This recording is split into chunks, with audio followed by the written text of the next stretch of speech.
Greetings, friends! Wantingruski here, and this is the weekly Russian-Ukrainian War Update for the week of February 23rd through March 1st of 2026. If you want to continue receiving these weekly Russian-Ukrainian War Updates, be sure to subscribe to my channel. And this week we're going to start in the Zaporizhia Dnipropetrovsk direction area to continue talking about the Ukrainian counteroffensive here, or the offensive here, and see what's going on here. And this week, the main thing is that the Ukrainians and Russians are battling for what I call the Berezove-Vyshneve line. I've talked about this in the last 2 or 3 weeks here about the importance of this line. These are this is where I said the Ukrainians need to reach in order to have a solid area, because right now a lot of these villages that the Ukrainians have taken are like these small villages in the middle of the field. It's going to be very hard for the Ukrainians to be able to consolidate here. However, if the Ukrainians are able to take the Berezove-Vyshneve line, you know, with its river reservoirs, with the trenches and its 2 decent-sized towns here, they'll be able to then hold like kind of this position around this area, and then be very much in how do you say it? Man, I don't know. I was talking and then my brain exploded for some reason. Anyway, harassing the Russian forces near the Kupyansk area. It does look like the Ukrainian counteroffensive is slowing down, but the in terms of I was talking about what the big goals. Maybe they wanted to break through towards Kupyansk and then cut off the logistics to Dobropillya and then force the Russians to basically retreat from most of their gains in the Zaporizhia area. But it looks like right now they're now fighting for this main line in the Berezove area. We've had some geolocations. We had a geolocation of the Ukrainians getting bombed right on the outskirts of Berezove here. They were like driving here and they got bombed. We had also a lot of we had a geolocation of the Ukrainians trying to do an attack into this like kind of area right here in these fields here. And in these fields here. Now, a lot of these attacks from Russian sources are saying that these aren't like big consolidate. What happens is the Ukrainians drive a vehicle deep into the lines here, because again, the lines here are very porous because of the nature of drone warfare. There's just a giant concentration of manpower. You could basically bypass people pretty easily.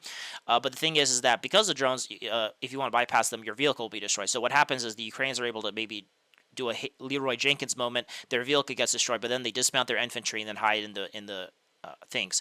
There's no consolidation, but it's like there's like Ukrainian forces operating in the how do you say it, in the kind of the, not the deep rear, but in Russian position. But there's also it's intermixed with Russian positions. And Russian sources are still saying they're holding on to the Berezove-Vyshneve line, even though there's Ukrainians fighting for Berezove and Vyshneve. A lot of neutral and pro-Ukrainian sources at the town of Berezove fell. We haven't had any confirmation of that, but that is something that a lot of maps are saying. So just something to keep in mind.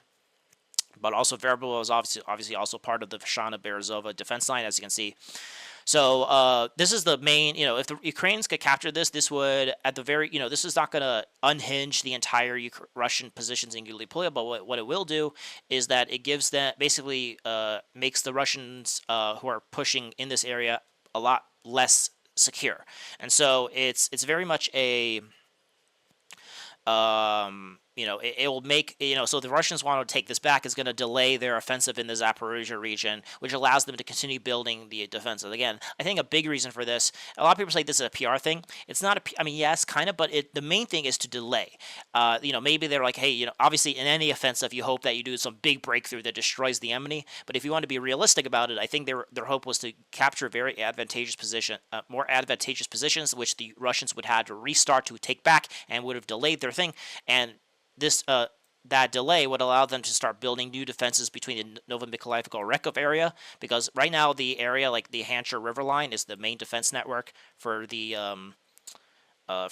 Ukrainians, and the Russians were already breaking through that. Like if there was no Ukrainian counteroffensive, they would have probably fully broken through that by the end of this month and everything. So and there was there would have been nothing stopping them to reaching Zaporizhia.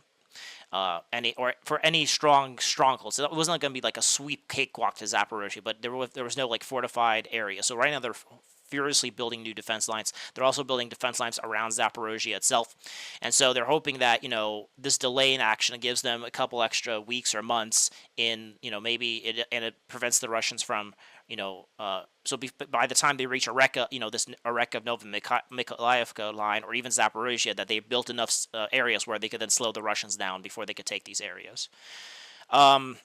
So in this sense, that's the main thing. The thing is, if the Ukrainians get kicked out and they're not able to establish themselves in Vyshneve or Berezove and take this area, then maybe they'll and the Russians kick them out.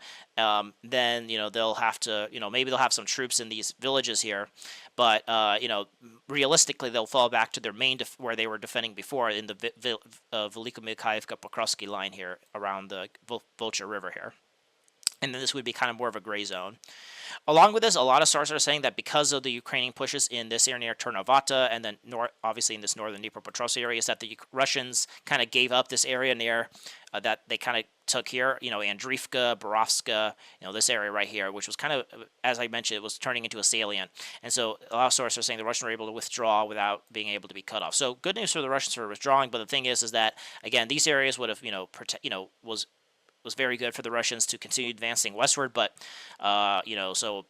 when the Ukrainians are counterattacking and they're getting into your rear, it's like, okay, we need to get rid of this salient and withdraw back to more better defense lines. So good news for that. So the good news for the Ukrainians for taking this back, but the good news for the Russians, they were able to withdraw without losing troops here in terms of getting encircled. So now as you can see also here in the Dnipropetrovsk, Nikolaevka here, there's a river here which also has slowed down the Ukrainians. So the Ukrainians were able to push the Russians out of this on the other side of the Ganch River, which is good because now the Russians will have to try to recross the Ganch River if they want to continue their offensive, and this is obviously where their last big Zaporizhia defenses are. And so, if they could push them out, then, they're able to use those defenses for a future attack if the Russians want to recross. But now, if the Ukrainians want to continue attacking, it's now the shoe's on the other foot, and they have to, they'll have to cross the river. So we'll see how all this develops. But yeah, we also had another geolocation showing the Ukrainians are in control of Turnovo at least. So yeah, lots of back and forths here in this area. So we'll see how this develops. Right now it looks the Ukrainian offensives are getting slower and slower, or in terms of this offensive here, and it looks like the Russians are going to be able to at least hold on. It's not going to be some big break, but we'll just see how much more the Ukrainians can take, or if their steam has run out of steam, or that makes no sense. If their train has ran out of steam, or if that's the saying, I don't know. But anyway. A bit more to the south here, however, is that the Russians are actually on the offensive here. This week we had another geolocation of the Russians being in Kosovo, and a lot of maps are saying that Russians have reestablished control of here. We also had some geolocation of the Russians there was some DRG activity in the southern part of Ternavata. So it looks like, especially specifically in this area. So it looks like there's been there's still Russian. Again, these areas are very fluid. And and this week, today, I think this morning, we had a geolocation of the Russians right on the eastern outskirts of the town of Vyshnev. The Russians claim they took this. That's bollocks. I think what happened is they sent some troops here who entered it, and then they claimed they took it and everything. But there was one video of the Russians raising their flag, having their flag out in the most eastern part. But in any case, that does not in any way, that's probably DRG activity, and that does not in any case confirm that Ryazanka is under Russian control at all. But it does show that that one Russian soldier being there does show that there's the Russians are still very much active here.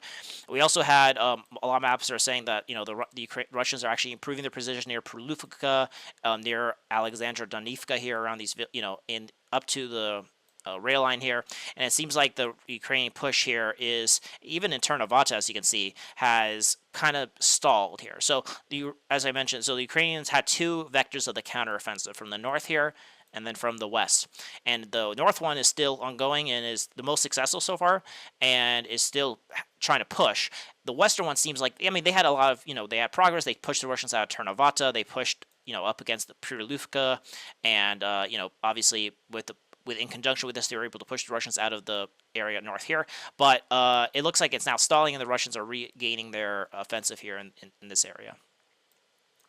In any case, also another thing we had a geolocation of the Russians raising their flags, I think in one or two separate, I forgot, but they were raising their flags in the town of Gurki here. Now, this could also be a DRG activity. Maybe there's no actual Russian consolidation here. I would, that's obviously. So it's, and then this kind of goes also with us having a geolocation of the Russians operating in the kind of these fields to the west of Zaporizhia here. So it looks like the Russians in at least in the Gallipoli are actually making a lot of progress. Not a lot, but like actually are still solidifying and actually are still pushing. If the Russians could take Varina Tersi, that'd be very good for the Russians. Then this could be the new vector of defense, and they'll be able to. We'll see how the Russians develop the offensive from that point. But we shall see. So so some small game. This map has not been updated, but yeah. So Gurkia was taken, but maybe that was just DRG activity. But that doesn't mean that there's no Ukrainian control here. So maybe there's like 2 or 3 Russian soldiers here, but there's no actual like some strong consolidated like trenches and defense networks here. Maybe there's like maybe only 3 Russian soldiers here. But that's how it is in this war. But yeah, so there's this, and then more in the kind of more actual Zaporizhia direction. We actually had a geolocation that came this week showing the Russians are being bombed in the northern part of Nova Ledonovka here. So it does show the Russians are still here, and that the idea that the Russians are completely pushed out of here is bollocks. However, this is also another vector where the Ukrainians were doing counteroffensive. We still don't know the exact permissions of Primorsky. A lot of sources are saying the northern part was recaptured. But we don't know exactly how much of the northern part. Maybe a lot of sources are saying the Ukrainians are still in control of these fields between Pavlovka and Malysherbiki, but we didn't have any geolocation of that, as far as I know. But it does. The Ukrainians stopped the Russian offensive here, which was obviously part of the 2-pronged attack to encircle Orekov. But it looks like the Russians are still trying to hold on, and there's not been that much big Ukrainian changes in this area. Anyway, so lots of we shall see. That's the Zaporizhia thing. The offensive is still ongoing for the Ukrainians, but it's slowing down, and the Russians are still pushing in various areas of the Zaporizhia area as well. So we shall see how that develops. Alright, now we're going to go to the Dobropillya direction, and this week we actually don't really have that much changes. The biggest thing is in the town of Grishny, where a lot of sources are showing that there's a huge clashes for the central part, and even Deep State are saying that even the gray zone is expanding more and more towards the more western part of Grishny here, or the more northern part of Grishny here. So it's very much a... it looks like the Russians are slowly but surely, taking more and more of this area. But the thing is that since there's no encirclement here, the Ukrainians could keep trying to send troops into Grishny. But again, but also with Russian is that to enter Grishny they have to there's a lot of drones here. So again, the Russians are slowly but surely moving up Grishny, but it's a very painful step-by-step process. But it looks like the Russians are going to take the central Grishny very soon. Also in Nova Donbass, we had a lot of sources saying that the Russians are clearing Nova Donbass as well, and also we had a geolocation, but this was of the Ukrainians attacking Russians in this like kind of residential area in the eastern part of Belitsky, but they managed to, they were showing them trying to recapture this position, and they recaptured it. But it does show that meant that there was like Russian positions in here, so it does show that there's DRG activity operating in Belitsky, and it looks like this will be a very big how do you say it, goal for the Russians to take Belitsky. So we shall see how that moves on there. A bit more here, a lot of sources are saying that the Russians are slowly but surely asserting more and more control over the town of Nova Pidorna here, or asserting more and more control of the more eastern part. The central part is in a gray zone that the only Ukrainian positions are really more on the more western area. But again, taking Nova Pidorna will just, I think it's like kind of more to secure their flank here a little bit as they're moving towards Sigirivka, because if they could take Sigirivka, then, they could have a very strong western defense between these two villages, and, as the Russians push towards Dobropillya. Along with this, Russian sources saying they took the town of Bila Kalivka here, this village right here. Maybe they did that, but I don't actually buy it. I do think that, but some Ukrainian sources are saying also that they've crossed the river and entered Nova Mykolaievka and Moravka. So this area seems like, this is probably like, these villages have been razed to the ground. There's probably nothing here anymore. And so, the thing about it is that, what happened probably was that the Russians sent like 2 troops to Belivka, and they were able to enter it, and then they just claimed they took it. But there's no consolidation, it's very, and everything, so it's very hard to do anything here. So same thing here. If the Ukrainians try to cross here to enter Nova Mykolaievka, Moravka, I don't think they're going to stay here long. So it's just very fluid in this kind of north area.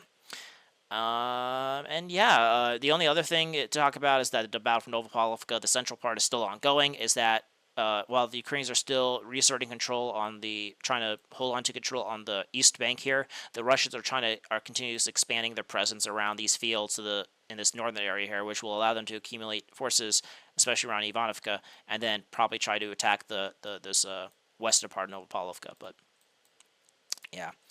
Um, but besides that, that's really all else in the Dobropillya direction. Not much else has happened here. Now we're going to go to the Kostyantynivka direction, and this is where the Russians are making slow, steady progress into the town of Kostyantynivka. One big thing that happened, and it looks like the Russians are going to be focusing on Kostyantynivka split in half by the Kerensky River, and because of that, they have and it seems like the Russians are focusing on this part of the Kostyantynivka agglomeration. What's happening? It seems like the Russians blew up a dam that flooded this entire area and cut off supplies into this area. So obviously supplies to this part is still ongoing, but it looks like they have deeply cut the logistics to this part of Kostyantynivka, and they're slowly but surely asserting control over here. A lot of sources are saying the Russians have taken over what they call the agricultural college, this area right here, and that the Russians are slowly but surely infiltrating, into this residential area. And the main thing for the Russians is if they could take this kind of small little, this some corporate buildings here, or I don't know what you would call this. Just they're not residential areas, but it looks like just some maybe two-story buildings here. They're not giant high-rises like right here, but this is kind of, if they could take this could be a strong point to basically take the rest of this kind of residential area right here, and the Ukrainians will fall back to the high-rise building areas that were here. So and this would also be in tune with the Russians that have pushed into this area, and so this protects their kind of northern flank. So it kind of it moves in tandem with what's happening in this area right here of Kostyantynivka. That being said, it does look like, but even the Ukrainians in this kind of high-rise building area, the Russians are infiltrating very deeply here. We actually had, we talked about how the Russians are, actually entered this area here, and they're still in Ilyanivka. We don't know if they've actually consolidated here yet, but a lot of sources are saying that this is an area the Russians are swarming, and it's just very hard to consolidate because it could be attacked in multiple directions by the Ukrainians. But again, it's still ongoing here.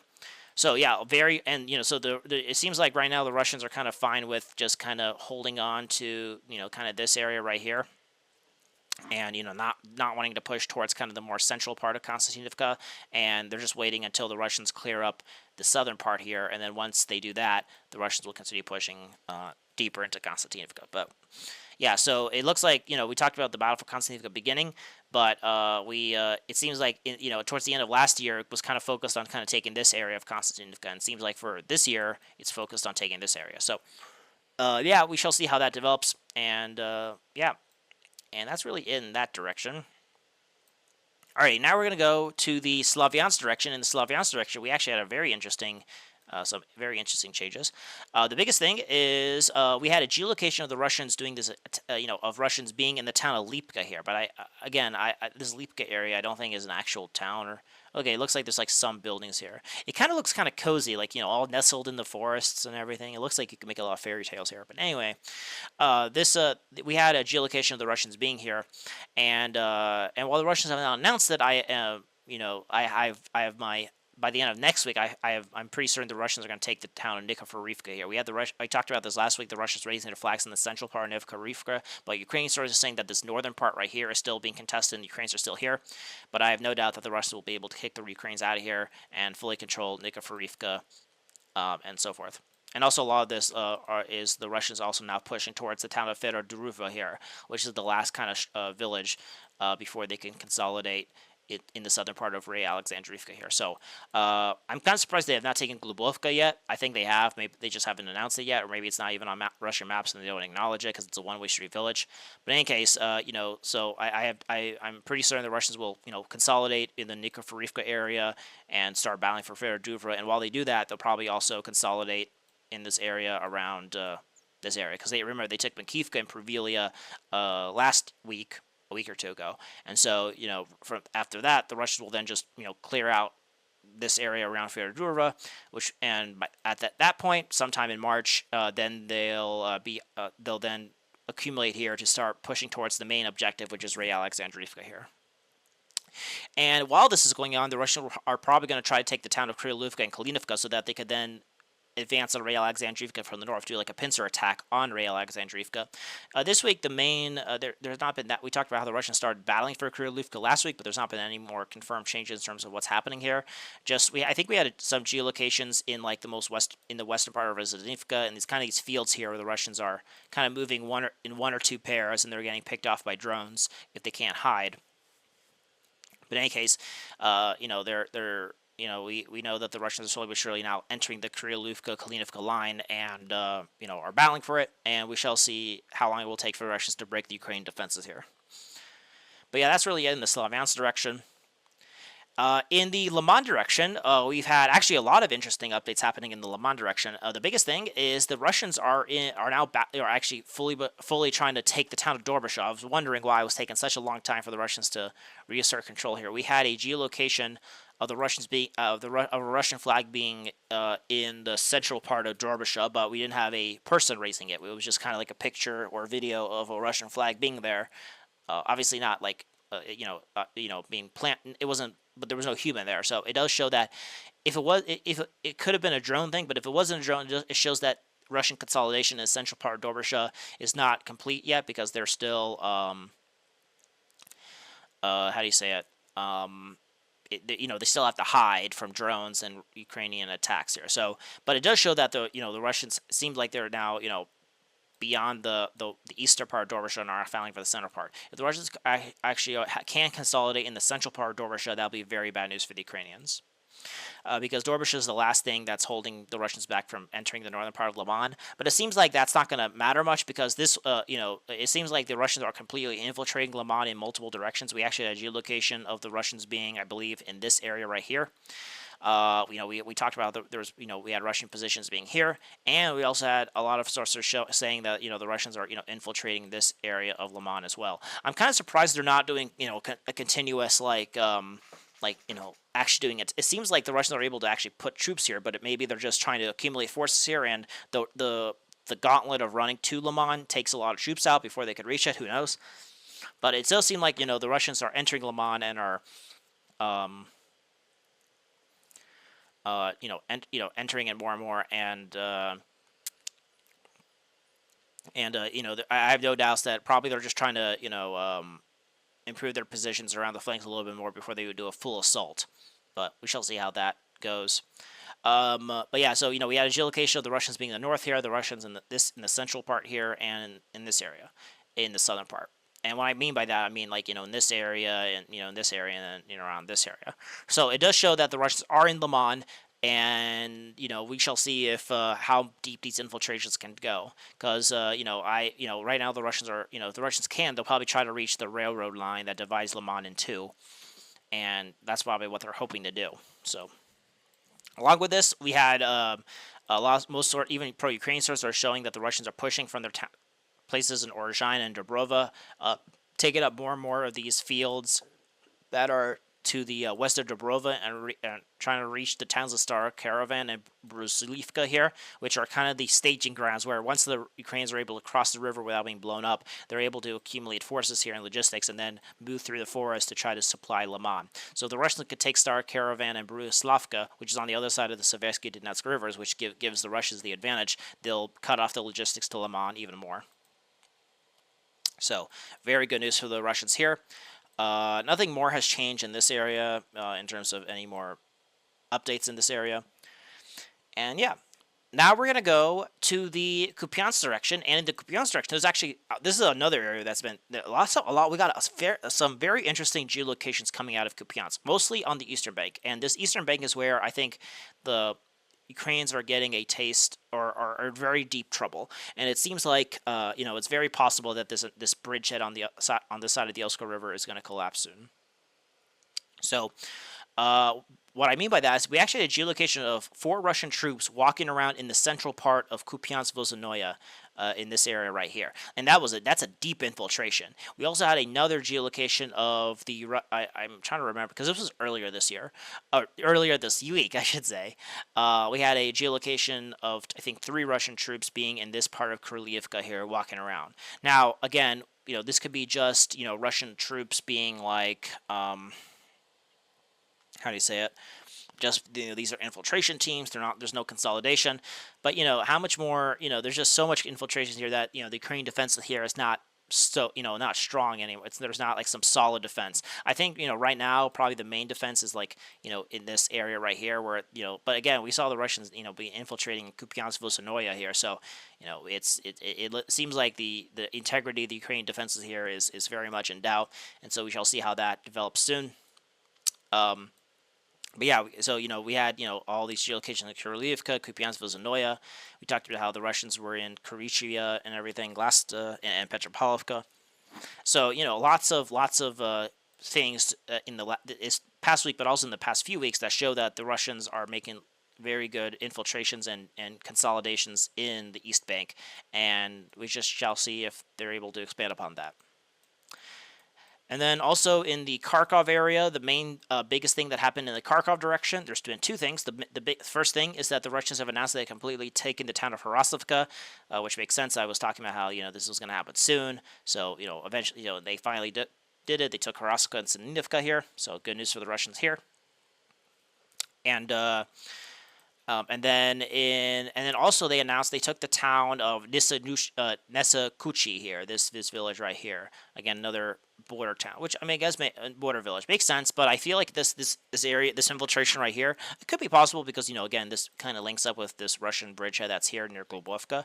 But the thing about here is that I don't think there's actually any strong Russian presence here. I think there's going to be two Russian troops here. So the Ukrainians want to do a counterattack from their main position. The main Ukrainian defense line here runs through the town of Lipsy, Visola, and Rubizhona here. And so, so the Russians could probably take, this area here, and everything. But, the Ukrainians, if they want to, they could do a counterattack and, retake it. But again, that exposes their forces to a counterattack. Or to drones and such, and so they probably are just going to hold up here, and there's not going to be some strong, dozens of Russian troops holding on here. There'll probably be barely anybody here, maybe one or two at most. But anyway, they announced they took this, so we could probably say that the Russians have some small bridgehead here, but there's something to announce there. And then in the Sumy area, there's not been that much changes this week. The only main thing is that it seems like the Russians are slowly but surely moving towards the Khotin defense line here. Taking more of these fields, around getting closer and closer. So we'll see if there's if the Russians could start entering some of these villages like Keprovka, Kharkov, and so forth. The main prize will obviously be Khotan. So, and the main thing for the Russians, if they could take something like this, they'll be in a very good position. And from there, they could actually start shelling Sumy here. So, it'd be very bad news for the Ukrainians if Sumy falls, obviously. But there's been no other changes in terms of, Russian infiltrations in this area here. I don't know if I mentioned this last week, but I think they also mentioned that the Russians are trying to push, have captured the town of Spolky here, but that was just some rumors, but we don't know exactly if that's confirmed just yet. Anyway, but yeah, that's the end of this video. Hope you guys enjoyed. It seems like we're now getting the end of the winter period and starting to enter the springtime. Keep subscribe to my channel if you want to continue receiving these weekly Russian-Ukrainian updates. Like this video, comment your thoughts, share this video around, and hope you guys are having a wonderful day. So aim high and wander on.